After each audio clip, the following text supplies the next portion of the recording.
If you're thinking of revamping the way you eat, one of the hottest ways to do it is skipping eating at all.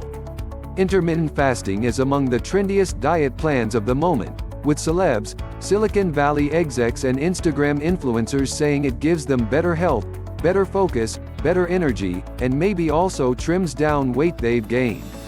There's no one way that people do intermittent fasting. Some followers forego food for anywhere from 16 hours to a whole day. Some go a whole weekend without food, others do alternate day fasting. There are many approaches. There has been research on different aspects of intermittent fasting. If you do want to try intermittent fasting, proceed with caution.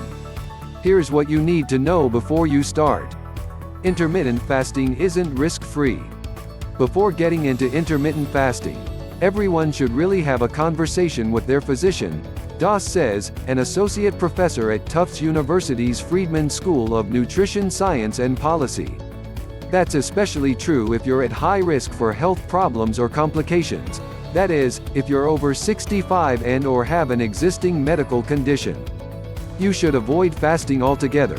Though, if you have higher caloric needs, that is, if you're underweight, younger than 18, or pregnant or breastfeeding, the other experts we interviewed said. Also avoid fasting if you have diabetes, since fasting could cause your blood sugar to plummet to dangerously low levels. You absolutely shouldn't fast if you're susceptible to developing an eating disorder. Risk factors include having a family member with an eating disorder, perfectionism, impulsivity and mood instability. You might overeat. You might end up in a net calorie surplus, leading to weight gain. For some people, it can be hard to avoid splurging, since fasting may actually trigger binge eating. In a 5-year study of 496 adolescent girls, fasting, which the researchers defined as not eating for a 24-hour period for weight control, strongly predicted binge eating. A 2015 review also found that fasting significantly increased levels of the stress hormone cortisol, which may lead to cravings. You might have an easier time getting drunk.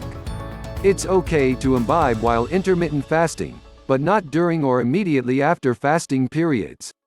As you've probably already figured out firsthand, you'll get drunker faster if you drink on an empty stomach.